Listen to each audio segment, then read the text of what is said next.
Продолжаем освещать самые заметные события. В студии Сергей Михедов. Здравствуйте. И вот главные темы к этому часу. Объект федерального значения должен быть сдан в срок. Исполняющий обязанности премьера Андрей Тарасенко осмотрел строительство Жатайской судоверфи. Нехватка медиков ощущается в республике. Вице-премьер Ольга Балабкина призывает специалистов отправляться работать в Южную Якутию. Лучшие работники Айхальского ГОКа трудятся на карьере юбилейной. Такое звание сотрудникам присвоили в этом году.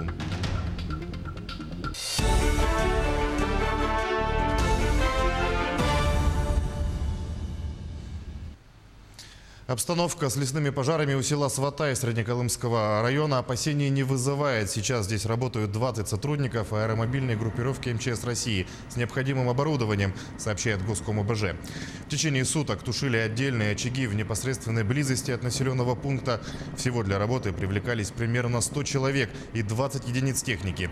Сегодня по плану борьба с почвенными пожарами, говорится в сообщении.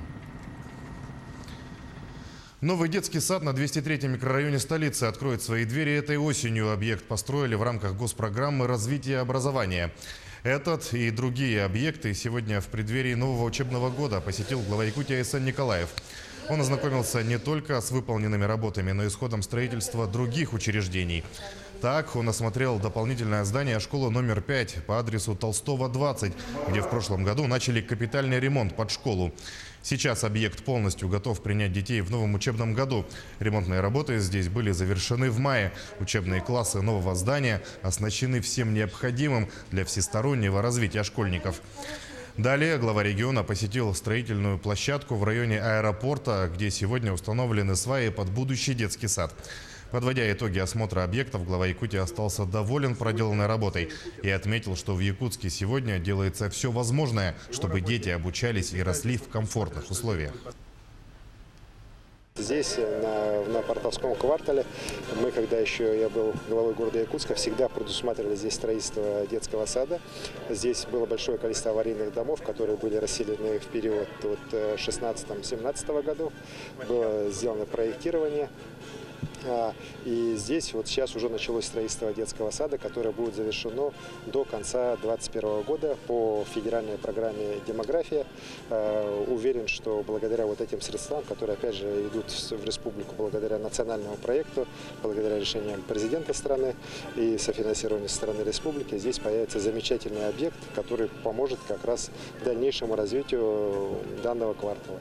Здесь в скором времени тоже будет построена большая у нас больница вдоль шоссе. Исполняющий обязанности премьера региона Андрей Тарасенко в составе делегации правительства посетил сегодня место строительства высокотехнологичной Жатайской судоверфи. В ходе рабочей поездки застройщики отчитались о проделанной работе, а также обсудили проблемные вопросы. Напомню, по срокам, заявленным от застройщика, 25 августа текущего года должно быть завершено строительство нулевого цикла, а сдача самого объекта запланирована на 4-й квартал следующего года.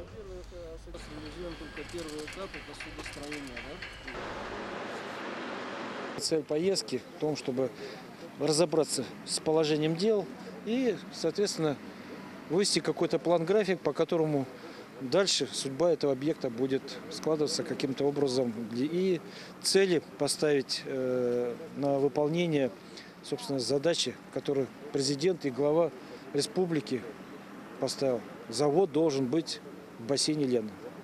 Андрей Владимирович приехал сюда знакомиться со стройкой. На прошлой неделе глава республики Айсан Сергеевич проводил совещание по ходу строительства Жатайской судоверфи. Жатайская судоверфь – это крупный проект на федеральном уровне. Он получил финансирование из госпрограммы по судостроению в объеме 4 миллиарда 100 миллионов рублей из федерального бюджета. Но в силу того, что Андрей Владимирович имеет практический опыт, он будет контролировать ход строительства. Надо отметить, что у нас задача в конце 2021 года Жатайскую судоверфь ввести. Тем временем нехватка медиков ощущается в республике. Принимаются конкретные меры по подготовке кадров. Вице-премьер правительства региона Ольга Балабкина в эти дни работает в Южной Якутии. Проведены совместные заседания Республиканского оперативного штаба и оперативных штабов Алданского и Нерюнгринского районов. Обсуждались актуальные вопросы, связанные со сложной эпидситуацией. Ольга Балабкина отметила, что в республике усиливается целенаправленная работа по подготовке медицинских кадров. Особое беспокойство вызывает обеспеченность медработниками в Нерюнгринском районе. Сегодня нужно сказать, что по Алданскому медицинскому колледжу принято решение совместной подготовки специалистов, медиков для Арктики.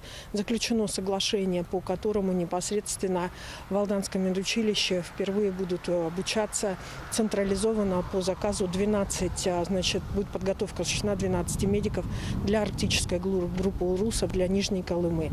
И кроме того, открываются новые отделения как в Нерюнгринском, так и в Алданских медицинских колледжах.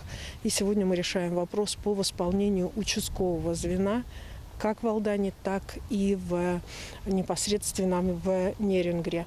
И я хочу обратить внимание, что я приглашаю медиков, которые готовы сегодня приехать на юг Якутии. Есть рабочие места и есть соответствующие условия. Лучшие работники Айхальского ГОКа трудятся на шахте на карьере юбилейной. 6 сотрудникам цеха присвоили звание лучших в текущем году. На предприятии они трудятся долгие годы и передают свой опыт молодым работникам. Наши коллеги встретились с несколькими. Машинист экскаватора Виталий Ковра ловко управляет техникой. Грузит очередной самосвал. За смену наполнит алмазоносной рудой до 90 больших грузов. В карьерах работает с молодости. На Украине добывал железную руду, в Якутии – алмазы. За 40 лет работы с техникой лучший работник Айхальского ГОКа перешел на «ты». Везде на экскаваторе, с 18 лет. Везде на ЭКГшках, так что я профессию не меняю.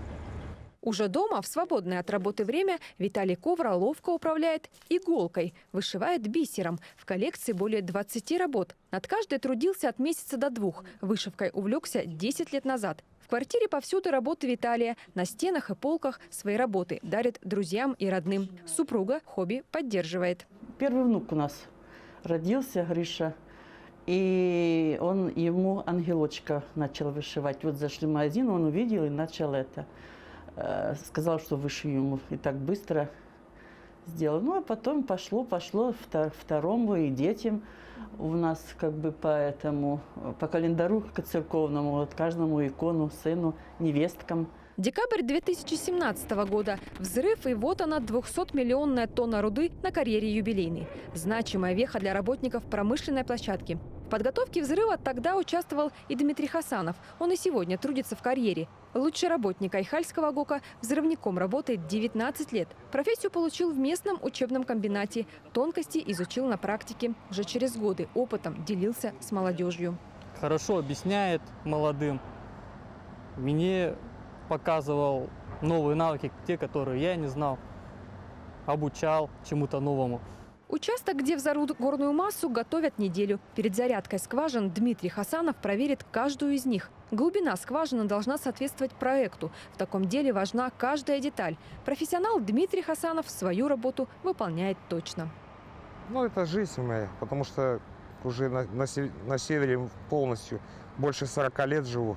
В этом году 6 работников карьеры юбилейной стали лучшими работниками Айхальского ГОКа. Всего на предприятии трудится более 650 человек. Оксана Мезенцева, Дмитрий Храмкин, телеканал «Алмазный край». В Якутии все чаще медведи стали наведываться к людям. Жуткие истории публикуют повсеместно.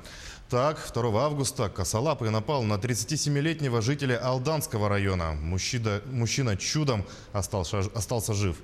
А накануне в Нерюнгринском районе медведь приближался к целой семье. Грибники не пострадали, а вот их собака взяла удар на себя и погибла. До зимней спячки еще далеко. Наши коллеги расскажут, как вести себя при встрече с медведем. За птичником медведь. Стоит он, видишь? На днях случайные прохожие засняли на телефон медведя вблизи села Арылах. Жители этого поселка говорят, встреча с хозяином тайги здесь не редкость. прошлом году дикий зверь напал на работницу совхоза «Новый». Женщине чудом удалось спастись. Часто с медведем сталкиваются и те, кто работают в полевых условиях. В Вилюйской экспедиции действует программа «Антизверь». Сотрудников обеспечивают отпугивающими средствами, ежегодно проводят инструктаж, как вести себя при встрече с медведем. Баллончик издает звуковой сигнал мощностью до 130 дБ. К примеру, болевой порог у человека 120-130 дБ. У животных, имеющих более чуткий слух, чем у человека, болевой порог значительно ниже. Соответственно, при его воздействии на животного, у животного срабатывает инстинкт самосохранения, и животное убегает. Это у нас экстракт жгучего перца. Данное вещество мгновенно воздействует на органы зрения, обоняния, кожу животного, вызывая шок и дезориентируя его. В Якутии насчитывается примерно от 10 до 15 тысяч бурых медведей. Ежегодно от лап зверя страдают люди. Большинство нападений приводит к травмам, а каждая 7-я атака закончилась смертью человека. При этом, когда именно косолапый готов нападать, можно понять по его поведению. Он начинает нижней губой трястись, уши прижимать и будет создавать атаку резко, как набежит. Медведь со своего места и со скоростью бежит 60 км в час. В таких случаях тоже надо что-нибудь взять, палку или что-то отбиваться, короче. Ну, если уже так дело дошло, что вот он тебя чуть ли не начинает драть, надо просто прижаться к земле, лицом голову схватить, прижаться лицом и просто притвориться мертвым. Может, такие бывали случаи, что в такой позе люди спасались.